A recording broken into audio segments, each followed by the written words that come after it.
ओम विष्णवे नमः। ओम गंगणपतये नमः। ओम श्री कृष्ण परमात्मने नमः।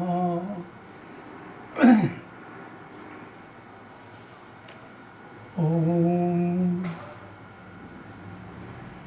गजाननं भूतगणाधिसेवितं कपित्थजम्बूफलचारुभक्षणम् उमासुतं शोकविनाशकारकं नमामि विघ्नेश्वरपादपङ्कजम्।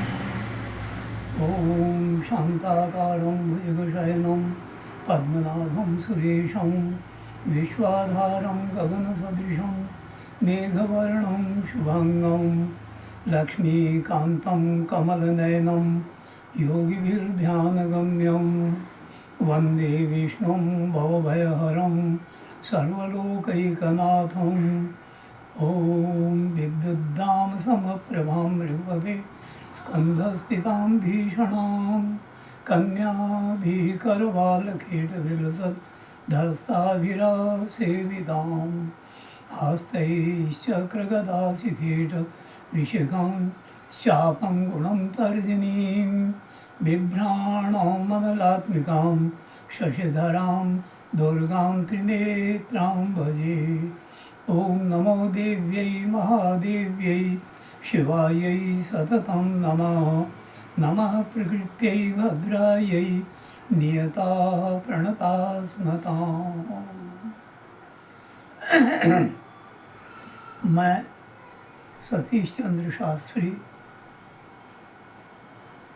आज जन्माष्टमी के उपलक्ष्य में अपने कुछ विचार व्यक्त कर रहा हूँ। मैंने श्री गुरु चरणों में काशी में विद्याध्ययन किया था। गुरु प्रसाद जी शास्त्री, मीठालाल जी ओझा, डॉक्टर राजमोहन जी उपाध्याय, पंडित केदार दत्त जी जोशी, श्री चंद्र जी पांडेय और गुरु जी वेणीराम जी गौड़ के सानिध्य में रह करके, और मैंने जो भी कुछ मिला ज्योतिष शास्त्र से आचार्य किया, कर्मकांड में भी उन सब के साथ रह करके सीखा। तंत्र शास्त्र में भी उन लोगों से मैंने यथोपलब्ध ज्ञान लिया। सर्वज्ञ कोई नहीं होता है। शास्त्र पढ़ लेना, समझ लेना, गुरु के आशीर्वाद से आगे बढ़ना, यही जीवन का सर्वोपरि लक्ष्य एक विद्यार्थी का रहता है। गुरुजनों की कृपा से वह सब कुछ प्राप्त करता है। भगवान विश्वनाथ, अन्नपूर्णा और माता गंगा के सानिध्य में रह करके जो कुछ उपलब्ध हुआ वह मैं प्रकट कर रहा हूँ। ओम श्री कृष्ण परमात्मने नमः। कल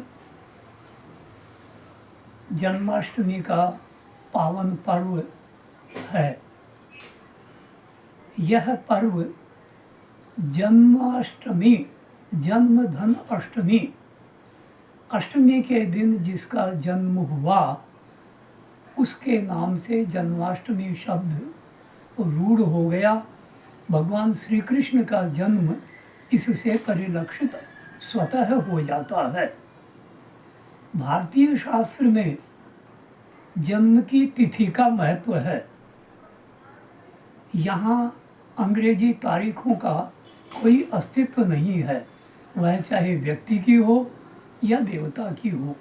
हम जिस प्रकार से देवता की तिथि के दिन उत्सव मनाते हैं, जैसे जन्माष्टमी मना रहे हैं, अभी रक्षाबंधन मनाया हमने, गुरु पूर्णिमा मनाई, नवरात्र में दशहरा मनाएंगे, मातृनवमी मनाएंगे, नवरात्र में माता दुर्गा की पूजा करेंगे, और शारदीय पूर्णिमा शरद पूर्णिमा के नाम से मनाएंगे।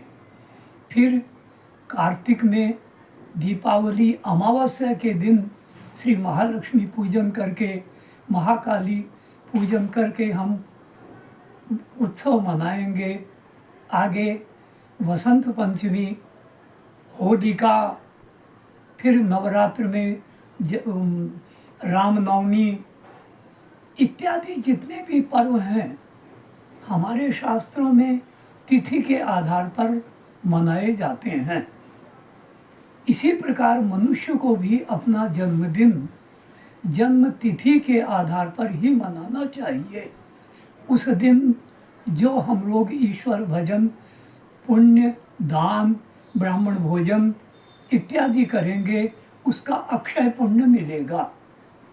तारीख के दिन जन्म तिथि मनाने से जैसे राख में हवन करें उसी प्रकार से वह होगा। यदि मनुष्य को अपनी दीर्घायु चाहिए तो कभी भी अपनी जन्म तारीख के दिन दीपक नहीं बुझाना। हमारे शास्त्रों में दीपक बुझाने को अत्यंत निंदनीय और घोर पाप माना है। हमारे शास्त्रों में दीपक जलाते हैं, जिसके जितने वर्ष बीत गए यदि वह तिथि के दिन वर्षगांठ मनाता है तो उतने दीपक जलाने का विधान, अष्ट चिरंजीवियों का पूजन करने का विधान एवं भगवान शिव से अभिषेक करके, उस शिव का अभिषेक करके आशीर्वाद लेना और ब्राह्मणों को दान दक्षिणा और भोजन से संतुष्ट करना, महामृत्युंजय का जप करवाना, इससे दीर्घायुष्य, निरोगता और घर में सुख शांति मिलती है। कल जन्माष्टमी है। हम लोग जन्माष्टमी का निर्णय पंचांगों के आधार पर कर लेते हैं। पंचांगों में निर्णय तिथि से होता है और तिथि सूर्य और चंद्रमा के आधार पर सिद्ध होती है। जन्माष्टमी आधी रात्रि में भगवान कृष्ण का अष्टमी के दिन जन्म हुआ। आधी रात में अष्टमी थी, तो इसके कुछ पक्ष ये हैं, जैसे व्रतराज भी कहता है कि जन्माष्टमी बुधवार रोहिणी नक्षत्र था, किंतु गणित के आधार पर वैदिक युग से आज तक इनमें अंतर पड़ गया। नक्षत्र 27 हैं, तिथियां 30 हैं और चांद्रमास गणना से 29.5 दिन का एक महीना होता है। इसके आधार पर तिथियां प्रत्येक वर्ष 11 दिन पहले ही 354 दिन में पूरी हो जाती हैं, 12 आवृत्तियों में। सूर्य की आवृत्ति 365 दिन 6 घंटे 9 मिनट 11 सेकंड ये है। तो हम लोगों के यहाँ जन्म तिथि और जन्म नक्षत्र इनका महत्व माना गया है। जन्म तिथि से हम उत्सव कर्म, चाहे वो किसी भी मास में किसी भी तिथि को, जैसे अमावस्या है तो अमावस्या को ही जन्मदिन मनाएंगे।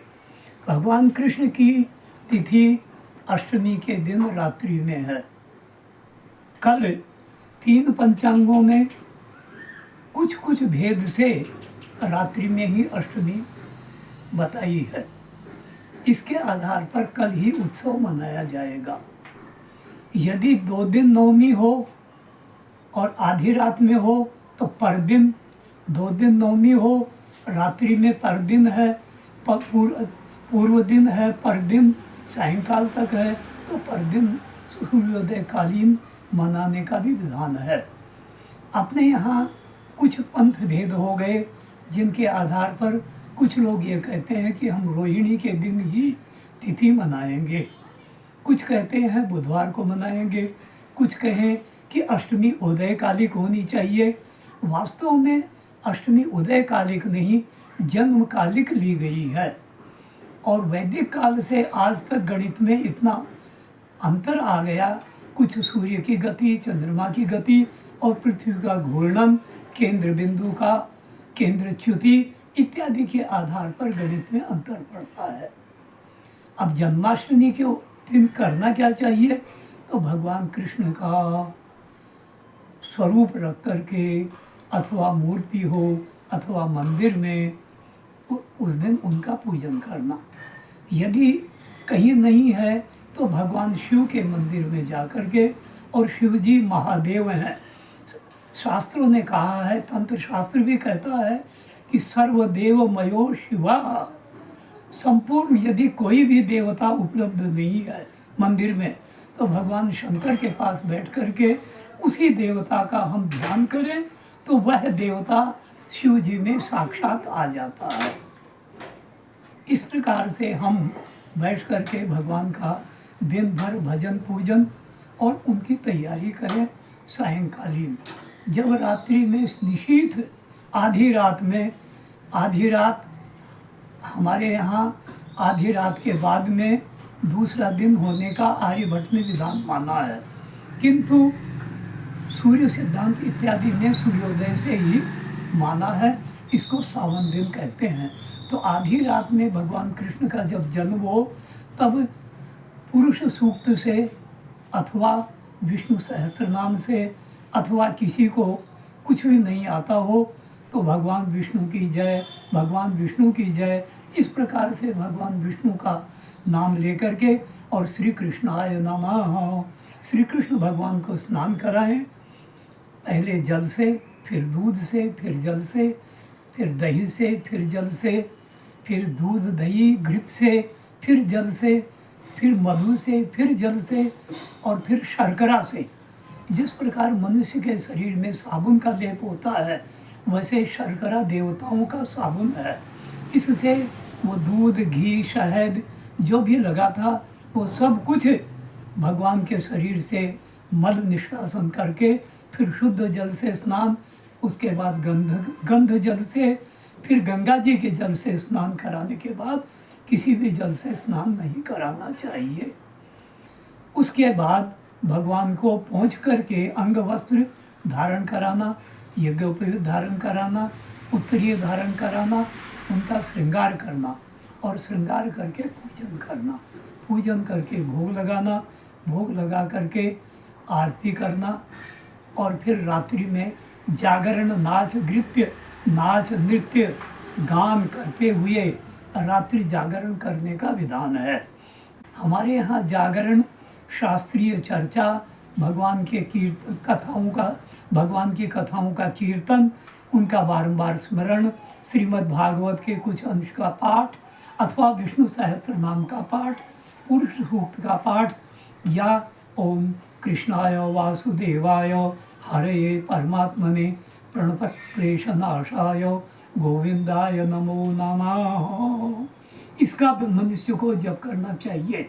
यह मंत्र काशी में गर्मी के दिनों में गंगा जी में 2 महीने देवराहा बाबा का आश्रम लगता था और भगवान देवराहा बाबा ईश्वर स्वरूप थे, वह इसी मंत्र का जप किया करते थे और जितने भक्त जाते उन सबको मालूम नहीं उसी छप्पर की कुटिया में कितना प्रसाद रहता था, सबको प्रसाद दिया करते थे निकाल करके।